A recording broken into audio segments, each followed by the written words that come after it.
first presenter is going to be Dr. Art Walasek. He is a board-certified geriatric psychiatrist and professor of psychiatry at the University of Wisconsin School of Medicine and Public Health. Dr. Walasek is Vice Chair for Education and Faculty Development and Director of Psychiatry Residency Training. He co-chairs the University of Wisconsin Health Resident Wellness Committee. Dr. Walasek works with the Wisconsin Alzheimer's Disease Research Center, where he's the co-leader of the Outreach, Recruitment, and Education Core, and with the Wisconsin Alzheimer's Institute, where he leads the public health pillar.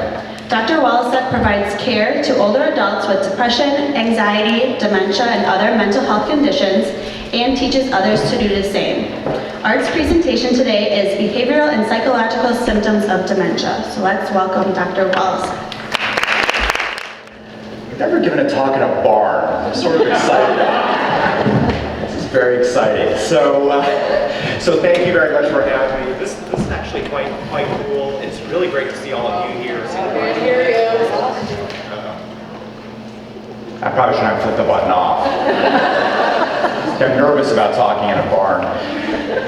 I grew up in the middle of the city. In Chicago. My wife is from a small town in Illinois, and the first time she took me out to our uncle's dairy farm, everyone was really amused because I was freaking out at the size of the flies that were chasing me, and so this is bringing back some little traumatic memory. Anyway, thank you very much for having me. I'm really delighted to be here.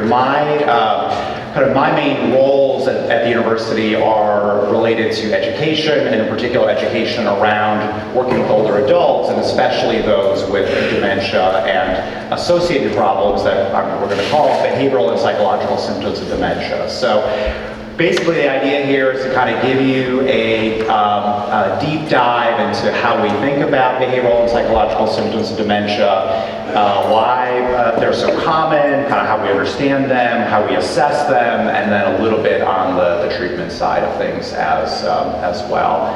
I don't know, Rob, do you want people to take questions? Do you want to take questions along the way or at the end, or I don't know where Rob went? Okay, well, we'll figure that out later. If you have questions along the way, just go ahead and ask. And where's my human clicker? Okay, there she is. Excellent. Okay, go for it. Okay.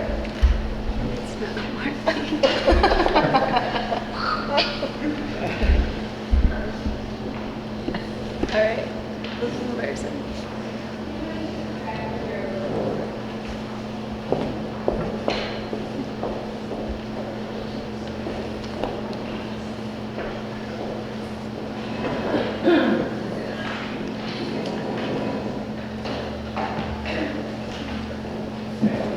Okay, excellent. All right. I'll just say next or something for the next slide. Is that cool? Okay, great. All right, so some disclosures. So got grant funding to study the effects of dementia and kind of how we can help folks in the community with dementia. I've gotten paid for similar talks like this in the past. Probably the most significant conflict of interest you should be aware of is that I've written a book on the topic, and for APA Publishing that I get royalties on. And I was involved in a drug trial for folks with Alzheimer's disease, but that trial was recently stopped because it had more side effects than benefits. So that last drug trial is going to be done now. Next.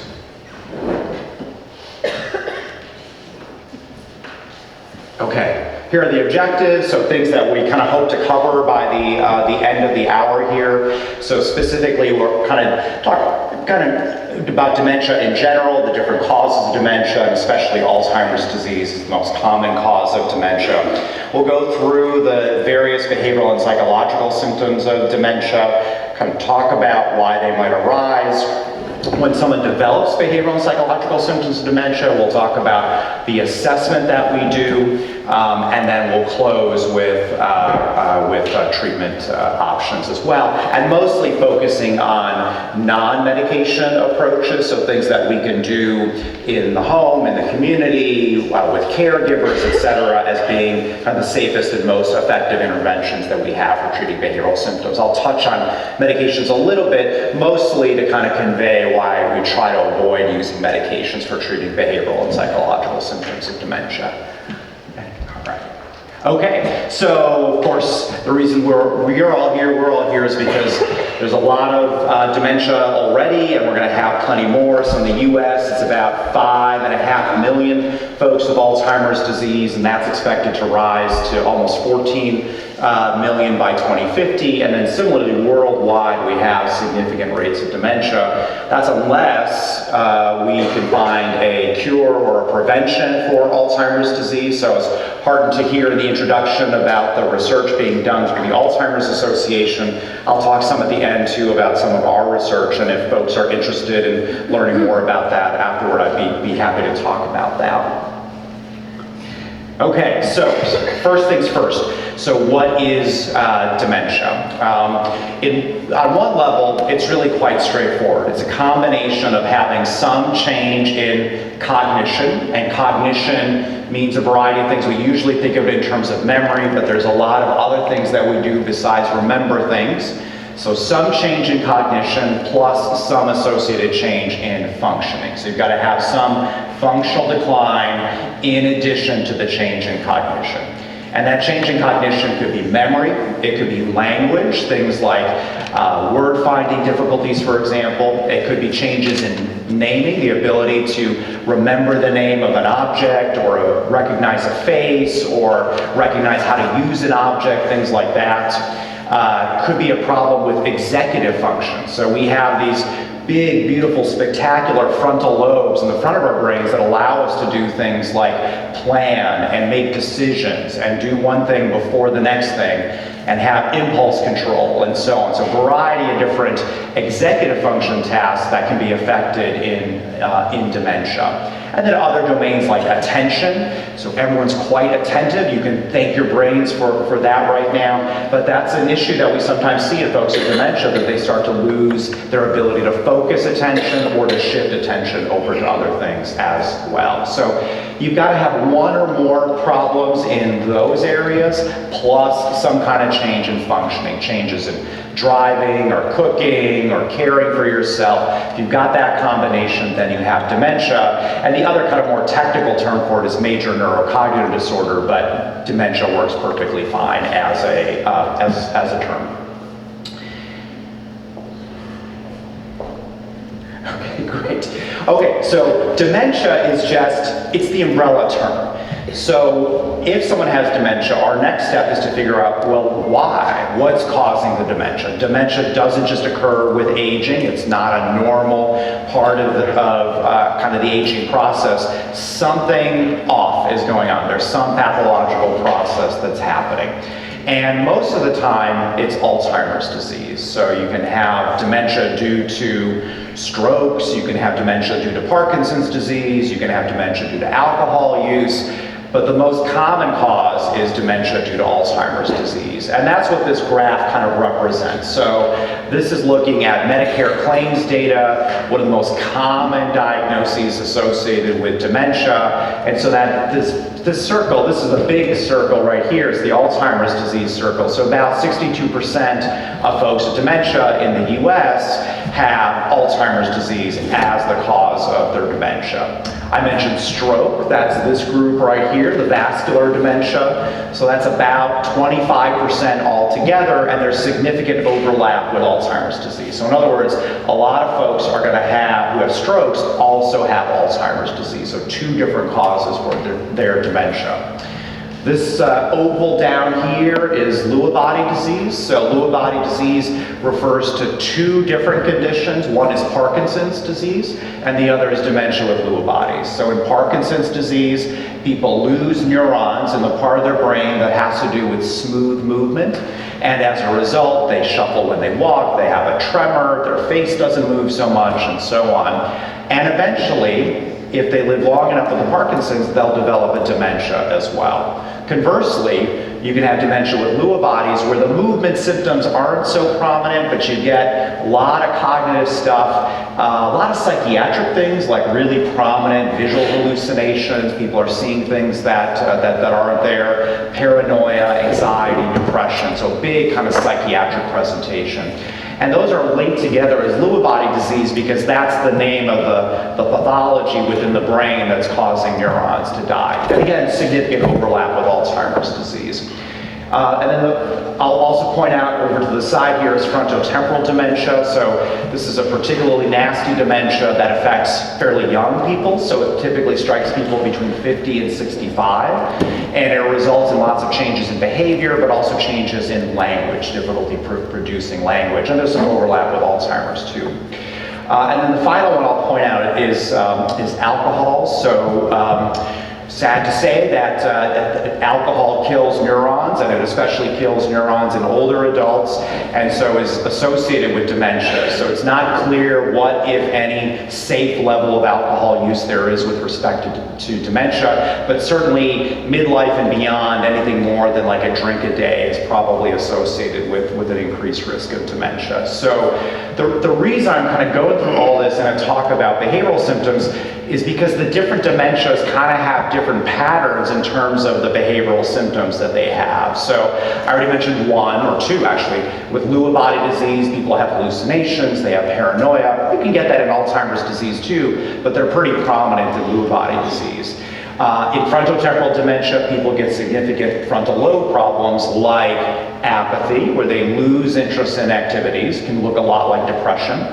And they can get disinhibited. You need those frontal lobes to tell you kind of when to do the right thing and when to say the right thing and to kind of bite your tongue at certain points and so on. And if you lose your frontal lobes, then you lose those inhibitions. And so people with frontotemporal dementia can get aggressive, can say inappropriate things in public, do inappropriate things, and so on. So the actual symptoms that we see with dementia, psychiatric symptoms, vary somewhat from diagnosis to diagnosis. Also, the treatments vary as well. So like with Alzheimer's disease, we have 4 FDA-approved medications that kind of slow down the disease process a little bit. Those same medications don't work, say, for frontotemporal dementia. So making the right diagnosis can be helpful in that regard as well.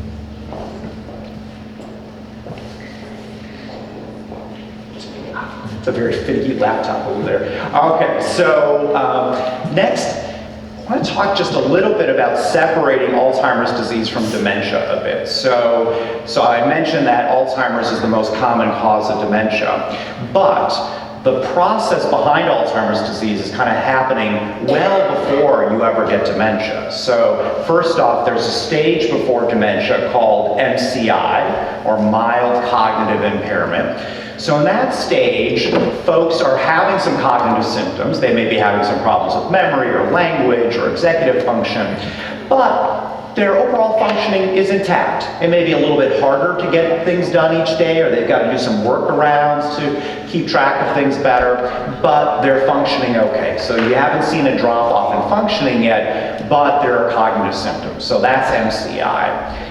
Scarily, you can go even further back than that. There are folks who have Alzheimer's pathology in their brain. We can kind of measure it through brain scans, but have no signs whatsoever. And so that could be going on for years and years before there's any evidence of the dementia. And so the point here is that the Alzheimer's process is something that's kind of going on for perhaps a decade, 2 decades altogether, and it really isn't only, it's not until kind of the tail end, the last 10 years or so, that you start to see the dementia. So we've had a shift in thinking about Alzheimer's disease as sort of a more long-standing process where dementia is an end stage of that. And the behavioral symptoms can show up anywhere along the way, from the MCI stage to the dementia stage, and possibly even before the MCI stage.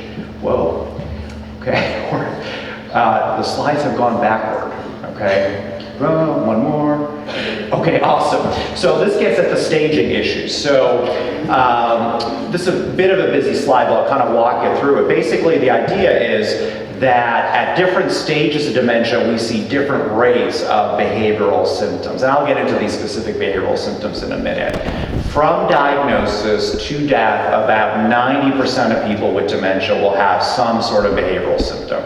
So though we think of dementia predominantly as like a cognitive disorder, loss of memory and other cognitive functions, Almost everyone with dementia will also have some sort of behavioral or psychological symptom, whether it's depression or anxiety or insomnia or hallucinations.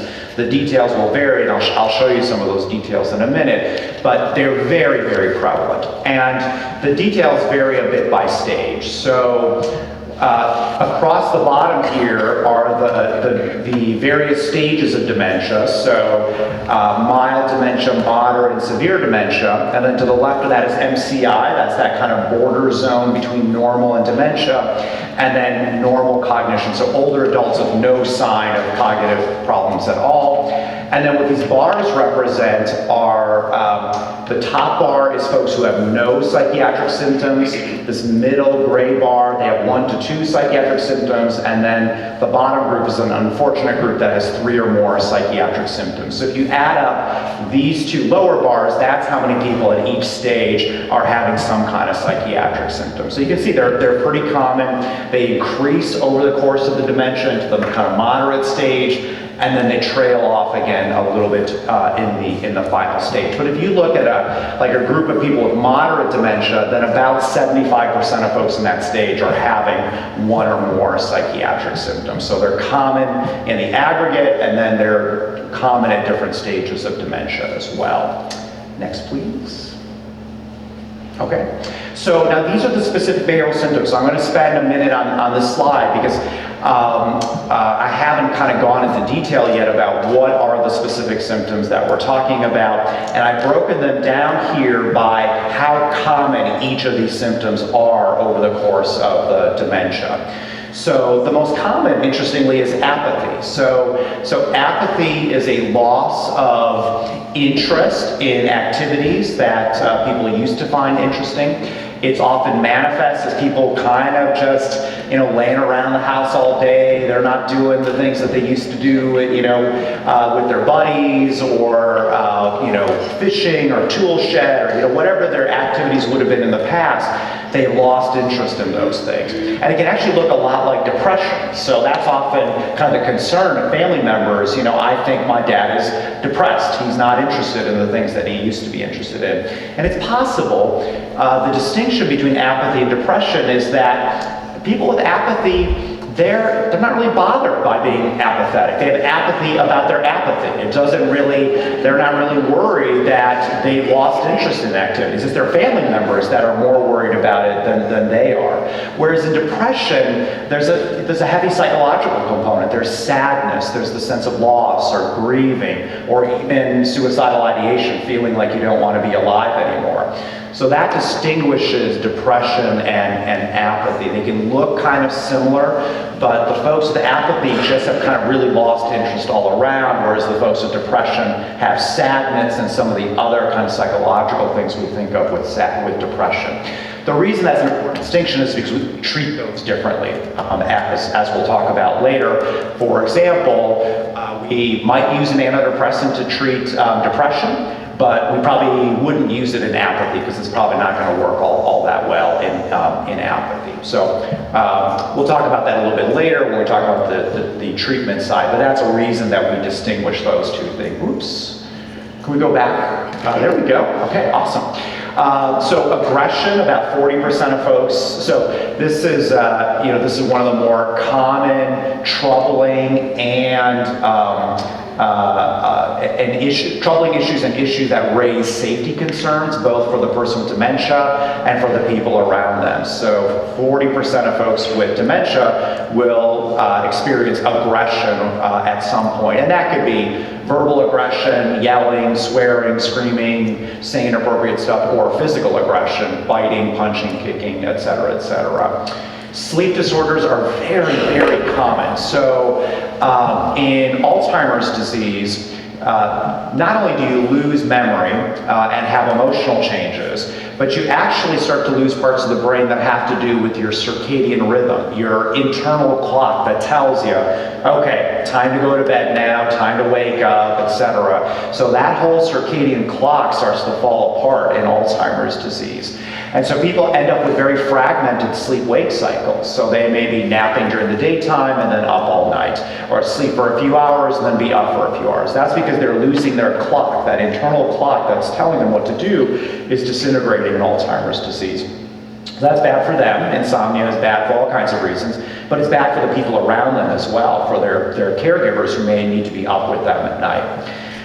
In Lewy body disease, people can get a sleep disorder that's called REM behavior disorder, where people act out their dreams and can get very aggressive. So we mostly have dreams during REM. REM is a part of sleep where you're paralyzed. So except for your diaphragm, which is allowing you to breathe, and then you've got extraocular muscles that allow your eyes to move around. Everything else about you is paralyzed. So don't think about that too hard when you go to sleep tonight. You're paralyzed during REM. Don't worry, your diaphragms are still moving. Yes? These symptoms that you're talking about, are they permanent or temporary? Oh, excellent question. So are these symptoms permanent or temporary? They wax and wane a lot. I mean, so that's sort of an interesting thing that, I have patients who, like, all heck is breaking loose. I'm getting phone calls like crazy because they're agitated and they're trying to get out of these skilled nursing facility, da-da-da. And then like 3 weeks later, like, it's all very quiet again. And so these symptoms do tend to wax and wane over time. Later, when we talk about medications and why they probably don't work as well as we think they do, it's because a lot of the effect is that these symptoms just will get better over time. If you can kind of ride it out, a lot of these symptoms will simply get better. And when we add a medication, the person gets better, we don't know, is it the medication or was this going to get better anyway? So a lot of fluctuation in these symptoms. But it varies. Apathy, once apathy shows up, that kind of hangs out there for a while. Aggression, psychosis, those kinds of things, those will tend to have a more waxing and waning course. Kind of be there sometimes, not be there at other times. Good question.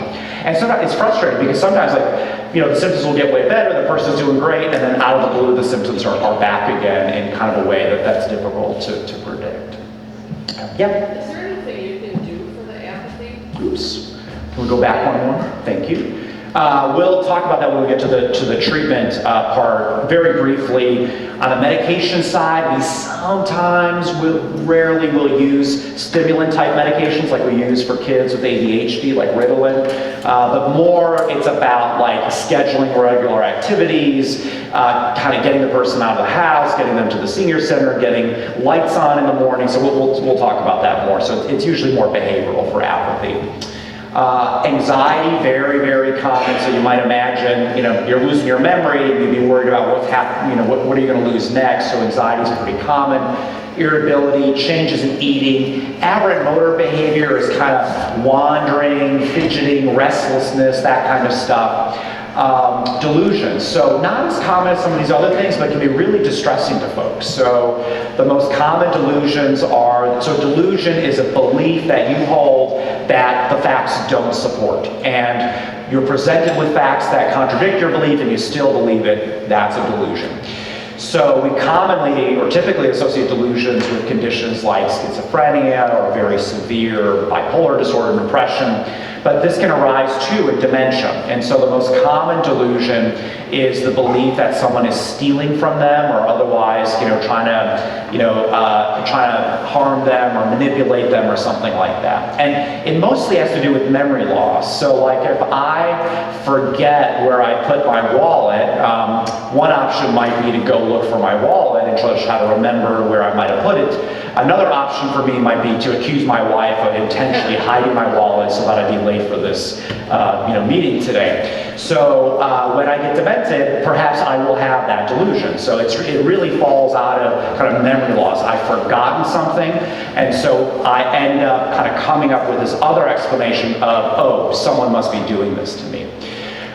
Second most common delusion is that my house is now my own, and that too may relate to memory. So say 3 years ago is when I moved from my home to a memory care unit. But 5 years ago is how far back my memory goes. I can't really remember anything well for the last 5 years, so I will not have remembered my move. So here I am in this strange place, so it can feel like this is not my home, and it's held with such intensity that it's delusional. And then the third most common delusion is delusions of infidelity, believing that your partner is having an affair on you, or you find evidence that, oh, that obviously your lover was here, et cetera, et cetera. So those are the most common delusions. We'll see other things related to like poisoning or thieves in the house or things like that. Disinhibition, I talked about already. Hallucinations, so that's usually seeing things that aren't there, but sometimes it can be hearing things. And we typically see that with Lewy body disease, but sometimes we see that with Alzheimer's. Yeah? Those delusions and hallucinations kind of go hand in hand. Do delusions and hallucinations go hand in hand? They can. I mean, so like I see someone in the house and I'm worried that they're going to try to murder me or something. So yeah, you can see those together. Yeah, absolutely. And then sadly, euphoria, feeling awesome, is pretty rare. It's only about 7%. But we sometimes see that people can kind of look a little bit manicky. Okay, next slide, please.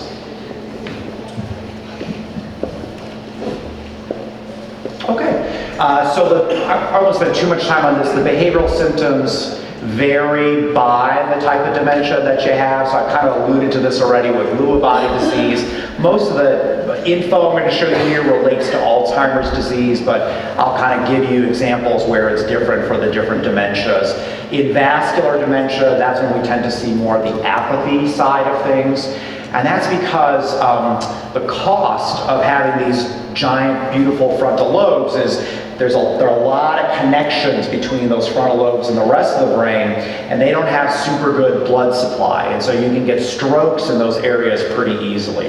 And when you have strokes, you lose those connections between the frontal lobe and the rest of the brain, and then that can result in apathy or sometimes things like disinhibition. So that's kind of the more vascular dementia profile. Frontotemporal dementia, I mentioned already that people can have a blend of apathy and disinhibition. They can also kind of do some strange things with respect to like what they eat or what they put in their mouth. So developing like really very restricted food habits. Like I had one guy with frontotemporal dementia who would only eat Oreo cookies. It tends to be like carbo-rich kind of stuff that people will like eat only one thing, or they'll eat non-food things. They'll like pick up stuff from the environment and try to put in their mouth. And so that can be really dangerous.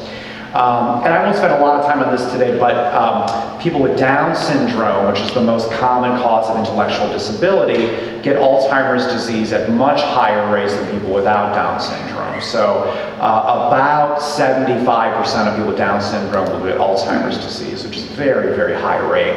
And so they can have kind of their own profile in terms of psychiatric symptoms as well, including withdrawal, apathy, impulsivity, et cetera, kind of the other things on the list here. So go to the next slide, please. Okay, so next question is, so why do these symptoms arise? And I'll kind of run through a variety of different models. So we use these models when we're explaining things to faculty or the staffs of facilities about understanding why a symptom arises. And the most simple way of thinking about this, which sometimes works, sometimes is kind of oversimplified, is just a straight up behavioral model, which is that there's an antecedent, which means like a trigger, a behavior that's happening before the behavior itself, and then some consequences, so A, B, C.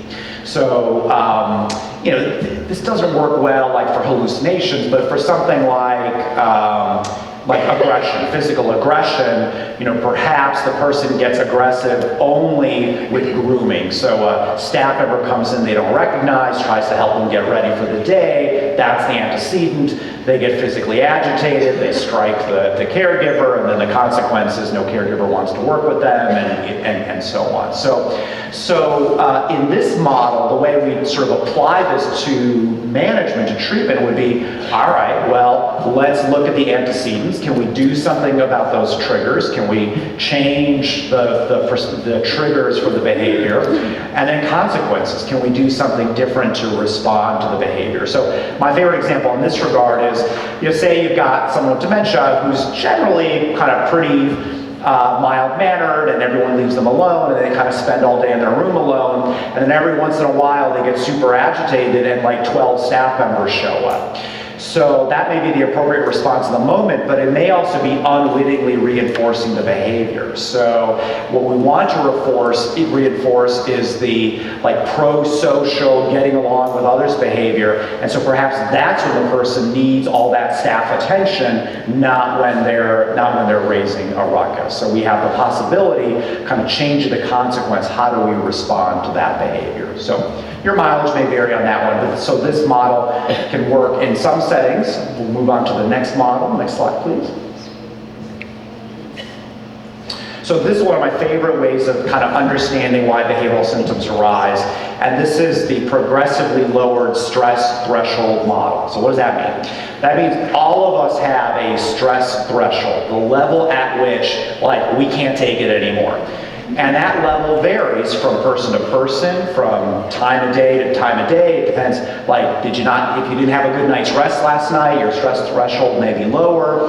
So lots of things go into that. And as people approach their stress threshold, they start to get some behaviors. They can get a little anxious, a little tense, a little irritable. And then as they cross over the threshold, then things fall apart. People can get agitated, or they may withdraw to try to get themselves out of that situation.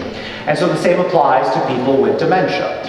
As the dementia progresses, their threshold for stress goes down. And so what it's going to take to kind of tip someone over the edge will be less as the person becomes more ill over time. And this threshold varies over the course of the day. So you wake up in the morning, you got some coffee, and you're ready to go for the day. Your threshold's really high. Come 4 o'clock, you're dragging, you're ready to go home. So we all experience this, and this is doubly true in folks with dementia. And so this may actually help explain sundowning. Why do people seem to do worse in the afternoon and evening? So they're running on fumes at that point in terms of their energy. They've had a long day, they've been stimulated, maybe overstimulated, and now their threshold is lower for stress in the afternoon and evening, and they may have some acting out behaviors. So an approach that we might take then is educating caregivers to look for this gray zone, this anxious behavior zone, as an indicator. Okay, maybe we're pushing our loved one too far right now. Let's back off and kind of get them out of that danger zone before they cross over into the dysfunctional behavior part. And like for sundowning, one of my favorite interventions is to schedule a nap in the early afternoon. So like roughly between 1 and 2 for about an hour, kind of help that person recharge so that they've got an increased stress threshold for the rest of the day, and then maybe reduce their risk of sundowning after that. So that's how we can sort of use this model to understand why symptoms arise, and for education as well. We'll go to the next slide, please. Here's another approach. So this is a cool one too. So this is a way of helping destigmatize behavior. So people with dementia, thank you, who are having behavioral problems are not doing it willfully. They're not being manipulative. They're not doing it intentionally to upset you. It is part of the illness. And in fact, it may be that they're trying to communicate something that they're otherwise unable to. So the prior example I gave of the person who gets agitated whenever someone comes in for grooming, let's say it's kind of getting them ready for a shower, or a bath. So they've, and let's say they have terrible arthritis in their hips. And so now the caregiver is trying to get their pants off, get them into the bath, and so on. And they're doing things that are uncomfortable and causing pain for the person with dementia. And the person with dementia may not be able to say, pardon me, please stop flexing my left leg because it's resulting in 7 out of 10 pain in my hip. Can we try a different approach? Instead it comes out as yelling or punching or withdrawing and so on. So in other words, the behavior is a communication about a need that person has, whether it's pain, relieving pain, or hunger, or loneliness, or fear, or whatever it might be.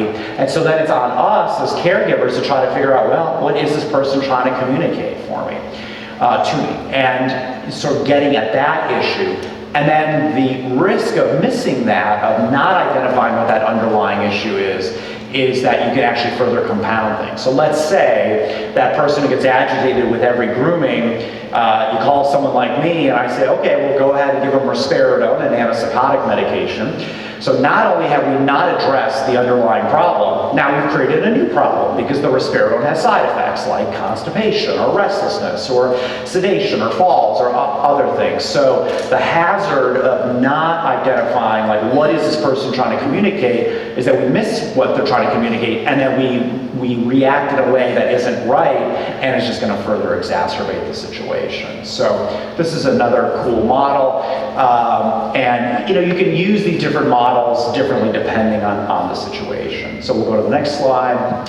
One final one, and I won't spend a lot of time on this, but sometimes it can get very complex trying to sort all these different things out. And so my colleague Tim Howell, who's a geriatric psychiatrist at the Madison VA, had to develop this kind of STAR model approach, which we use with our trainees, we use with facilities, we use with a variety of different folks to try to help break down the complexity of these situations. So basically the idea is you sit down with a caregiver or a team member or a clinician or whoever and try to map out what are all the different things that could be going on here. Medical problems, we'll get to that in a bit. Medications, we'll talk about that too. Social factors like loneliness and loss and so on. And psychological factors like personality issues and so on. And so you map all those out and think about all the different ways that they interact with each other. Next slide, please. Okay, so we've talked about, let's pause. So we talked about what is dementia, we've talked about what are the behavioral symptoms and how common are they, and we talked about how they arise. So the next step is when they arise, how do we figure out what's going on? How do we know why this person is having this behavioral symptom? So for each of the behavioral and psychological symptoms, we really are trying to get a sense of what is the exact behavior that's of concern, what's the timing, is it a certain time of day, is it with a certain activity or behavior, how severe is it, because that's going to help us guide our treatment. So repetitive questions, so that happens a lot in folks with dementia. What are we doing today? Well, honey, we're going to the doctor's appointment. 5 minutes later, what are we doing today? Honey, we're going to the doctor's, et cetera, because the person has amnesia. They forgot what they just heard 5 minutes ago. So that's annoying, but it's not dangerous. We're not going to prescribe an antipsychotic medication for someone with repetitive questions. We're going to really try to focus on behavioral interventions and education and support the caregiver and so on. Someone picking up their walker and throwing it at another resident of the nursing home, that's pretty dangerous. So we're going to react in a different way to that. So gauging the severity of the behavior of the symptom is really critical. We look at antecedents, we've talked about that already, and consequences, and then also try to get a sense of history. It gets to the prior question of like, what's the course of these? So if someone has a brand new behavior they've never had before, we think about that differently in terms of assessment than if this has happened 18 times already, we got a plan in place, we know what's going on, we know how to respond to this. So new behaviors we respond to, we think about differently than recurrent behaviors. Next slide, please. So one important point, so you remember a few slides back, we had those percentages. So like apathy was like 49% and depression was 45 or whatever. So if you add all those numbers up, it's way more than 100%. And so what that means is that these symptoms coexist. So some people will have like a combination of aggression, psychosis, and irritability, or a combination of depression, anxiety, and insomnia. So when someone's experiencing one symptom, they're often experiencing other symptoms as well. And the reason that's important to get at is because if the symptom that we're concerned about is physical aggression, and we miss the underlying issue that they're paranoid, that every time someone comes in the room, they're worried that someone's going to kill them, then we are potentially going to misunderstand what's going on and not come up with an effective treatment plan. So we really try to get a sense of like, well, what are all the different behavioral symptoms that are going on here? I think I've covered all except one.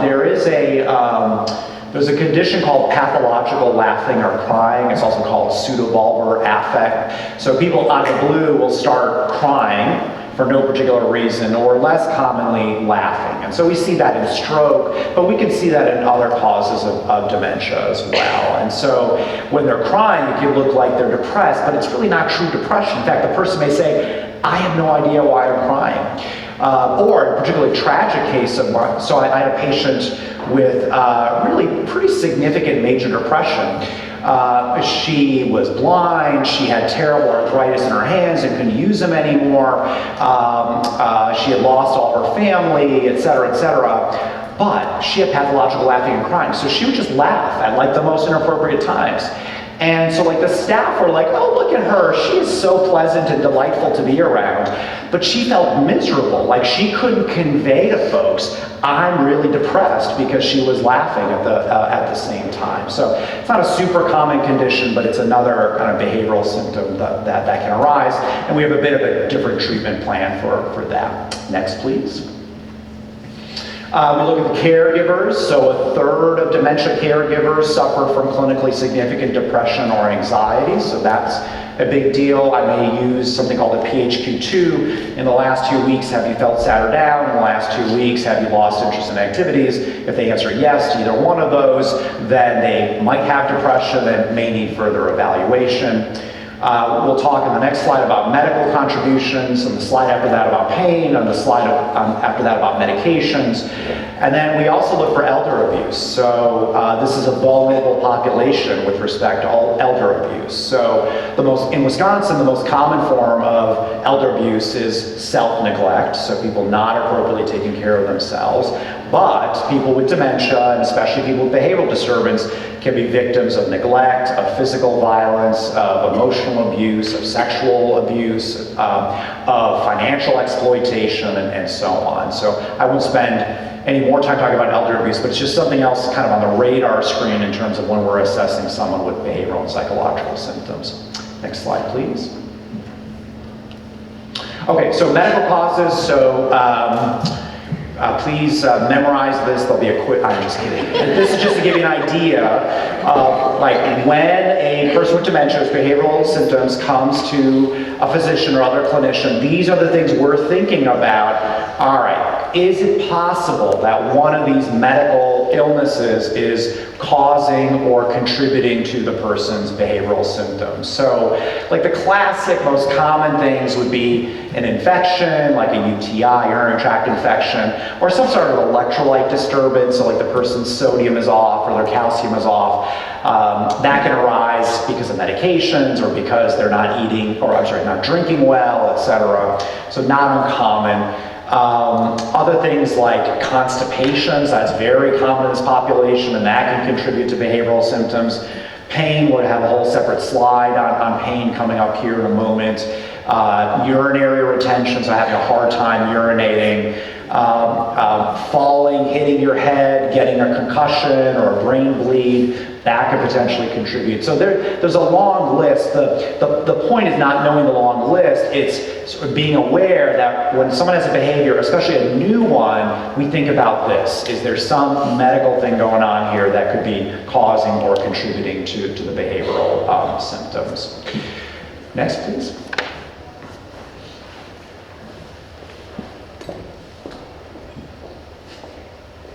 Oh, there we go, pain. All right, excellent. So pain is very common in people with dementia, and it's under-recognized and under-treated. So about 64% of community-dwelling elders report having some pain, 43% report having pain that limits their activities. And some of the interventions for pain are actually pretty straightforward. So one is recognizing that pain is a contribution. So, given these percentages, what this means is that most folks with dementia, with behavioral disturbance, probably have pain. At least half have some sort of significant pain. And that varies. That could be osteoarthritic kind of pain, that could be more neuropathy kind of pain, but pain is very common in this population. So part of what we do is assessing that. And with people with milder dementia, we can use things like a visual analog scale, like this Iowa pain thermometer. It's basically a 0 to 10 scale, or one of those like smiley face visual analog scales. In people with more advanced dementia, they may have difficulty completing one of these, and so there are scales. There's something called the pain AD, which basically it's you can try to assess how much pain the person is in by looking at, are they grimacing, are they restless, are they clutching aside their body, etc. So it's a way to try to get at in people who are having difficulty communicating what's their level of pain. And this is one place I'll kind of skip ahead to the punchline in terms of treatment. There's actually a very straightforward and surprisingly effective intervention, and that is round-the-clock acetaminophen or Tylenol. So we normally don't think of acetaminophen as like a terribly effective pain reliever, and that's because of the way we use it. So typically, like I'm in pain, I get a headache, I try to chase after it with acetaminophen, it sort of works, but not really.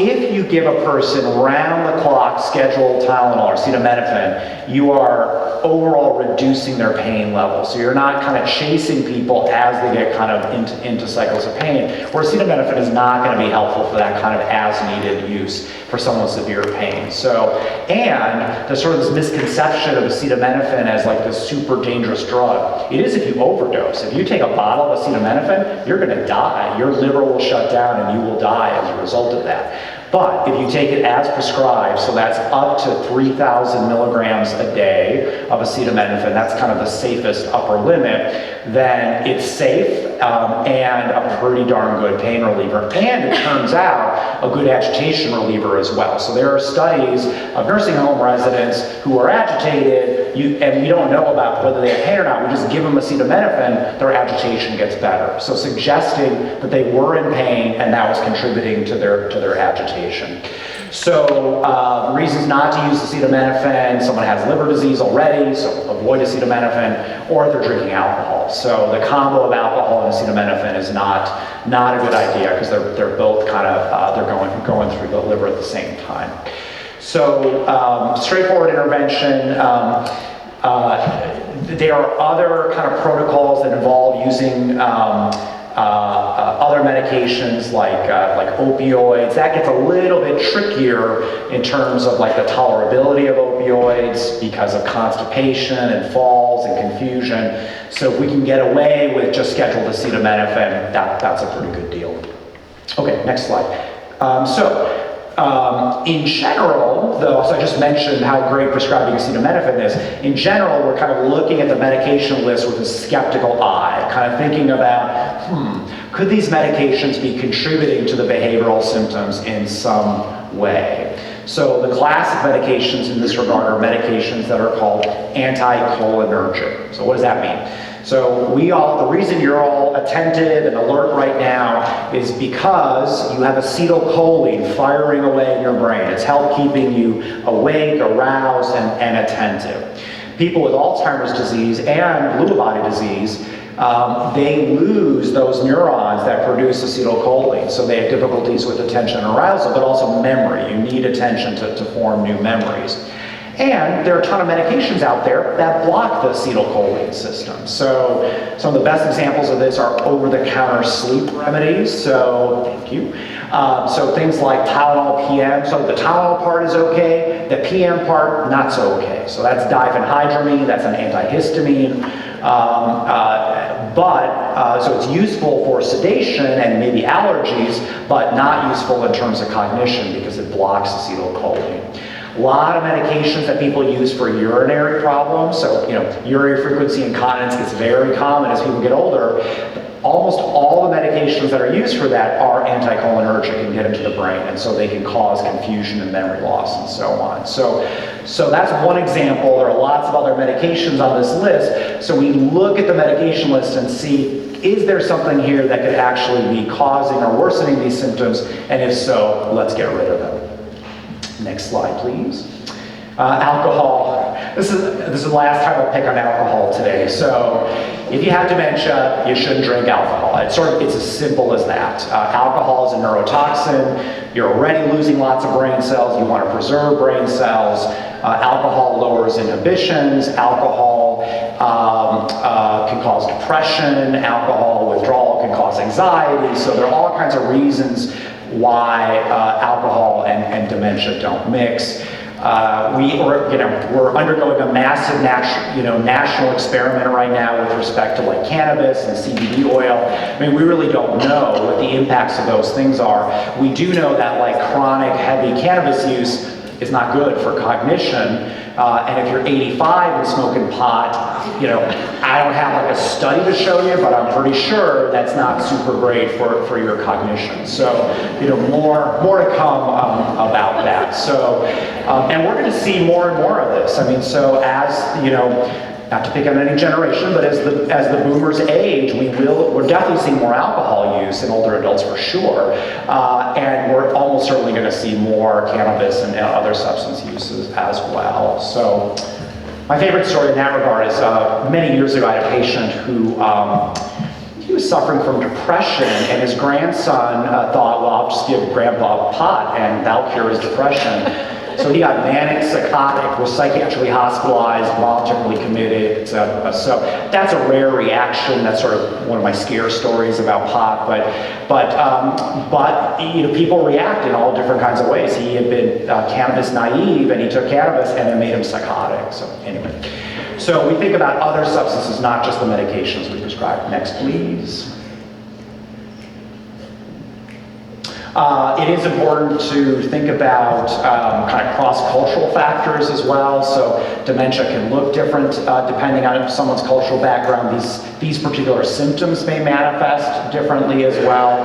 There are some tools that we use. For example, there's something called the cultural formulation interview, which is available online for free, that we can kind of help understand someone's cultural background, kind of how they view this condition, how their family views it. So that could be sometimes when things aren't going right with a treatment plan, this is something I think about. It's like, well, am I missing something here in terms of this person's cultural background that will be important for me to know? Next, please.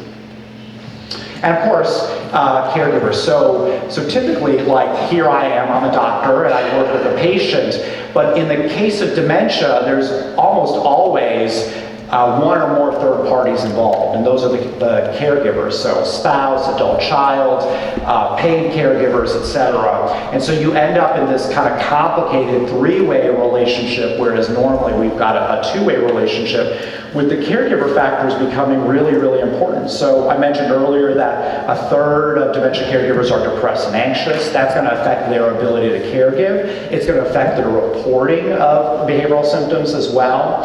There are personality factors. So, if the caregiver is a narcissist, spent their whole life needing adoration and other people to take care of them, and now they're in a caregiving role, guess how that's going to go? Not super well. Or if someone is very obsessive, compulsive, detail-oriented, that could go okay. There are lots of details to keep track of with someone with dementia, doctor's appointments, medications, etc. But those OCPD type folks also get very frustrated by change and when things don't go according to routine. And if there's one thing we know about folks with dementia, it's constantly changing. We constantly have to adapt the routine. So the caregiver's personality factors can kind of become an issue as well. Next slide, please. I'm going to skip over that just for the interest of time. So in terms of management, so first off, so again, let's recap. We've talked about dementia, we've talked about behavioral symptoms, we've talked about models of why they arise, and then assessment. So once we assess, we now move into the management part. What do we do next? So if there are underlying medical issues, we address those. If there are medications or substances that are a problem, like alcohol or over-the-counter sleeping pills, we get rid of those. The most powerful intervention we have by far is supporting and educating caregivers, especially paid caregivers, so sort of the staff of facilities or in-home help. That's where we get the biggest bang for our buck, educating those folks on how to best work with people with dementia. And also family caregivers, although the data is a little less clear on that. We try to put together a plan, which we're going to go over in the last few minutes here. In general, we try to avoid new medications. There's a great term, de-prescribing. So one of my favorite things is to de-prescribe, take away medications rather than add new medications. There are some circumstances where we'll add new medications, but we try to keep that to a minimum. If we do add a new medication, we really try to monitor that very, very closely. And then ensuring safety of everyone involved is important too. Next slide, please. So the next 3 slides are on what works in the non-medication side of things. So we start with non-medication approaches or psychosocial or behavioral approaches. A, because they're more effective than medications in general, and B, because they're much, much safer than medications are for treating behavioral and psychological symptoms. So the best data are for structured activities, so kind of having people go to the senior center or with the in-home help, kind of taking them out, or if they're in a setting already like a memory care or assisted living, to have them going to regular activities. Music therapy works. It can actually work pretty well during the acute agitation that someone experiences. There are also some multi-sensory kinds of things. There's something called snoozolin. It's sort of like, it's hard to describe. It's kind of a device or a room that has all these different sensory things like colors and sounds and tactile things and so on. So you can kind of keep the person engaged with those sorts of activities.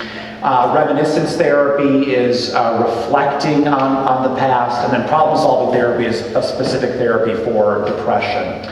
The most effective intervention overall for families is supporting family caregivers, and then for facilities, it's formal training programs for their caregivers. Next slide. Aromatherapy doesn't work, so you could put all the essential oils in the atmosphere you like. It may smell a little better, but it doesn't help. It may help you, but it's not going to help the person with dementia. Light therapy, unfortunately, doesn't work in this setting. Kind of mixed data around therapeutic touch and massage. Validation, unfortunately, probably doesn't work.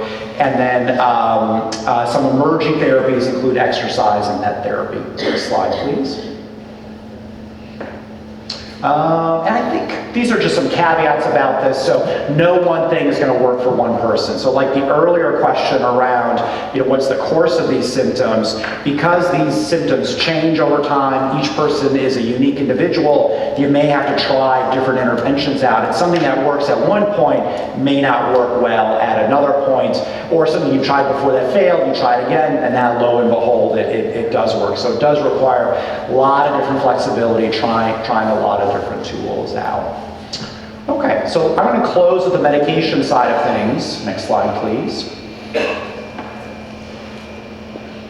Well, while we're waiting for the next slide, I'll sort of cover some of the major points here. So, excellent. So when do we turn to medication? So in general, we try not to prescribe new medications, but if it's a situation where there's danger, the person's going to harm themselves or harm somebody else, or the person has very significant distress, then those might be situations where the benefits of a medication are going to outweigh the risks. Even if we do choose a medication, we recognize this med may actually not have worked. It looks like it worked, but maybe this was just going to get better on its own, and so let's just go ahead and get rid of this medication. And of course, the person with dementia themselves may not be able to consent. They may not have the capacity to weigh the pros and cons, and so we're doing that with a family member instead, or proxy decision maker. Next slide, please.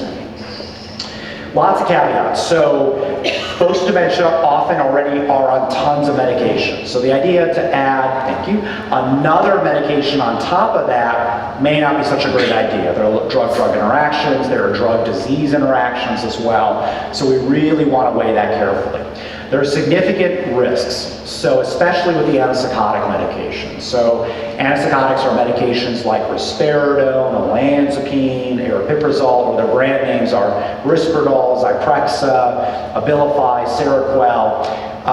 They're major risk. So there's a black box warning. It says right on the label, the FDA says do not use these medications in people with dementia. Guess what's the #1 prescribed medication for people with dementia with behavioral disturbance? Antipsychotics. Now, there is a place for them, but it's really after very carefully weighing, is it worth the risk? So one risk is death. So antipsychotic medications in older adults with dementia increase the risk of death. Not dramatically, but it is an increase. So you take a group of people with Alzheimer's disease with behavioral disturbance and just give them a placebo, a sugar pill, and you follow them for 3 months, about 2% of those folks are going to die. If you give them an antipsychotic, about 3% of those people are going to die. So it's not a huge increase, but it is an increase. Most medications we prescribe don't do that, don't increase the risk of mortality. So that's something we have to go over if we're going to prescribe one of those medications. Your loved one is going to be at an increased risk of dying. Now, there could be a justification for that. You say, if my loved one is going to be at peace and less distressed and less likely to injure themselves or others, we're, as a family, willing to take that risk, the increased risk of mortality. That's, I think that's a perfectly reasonable argument. That's what we do in palliative care.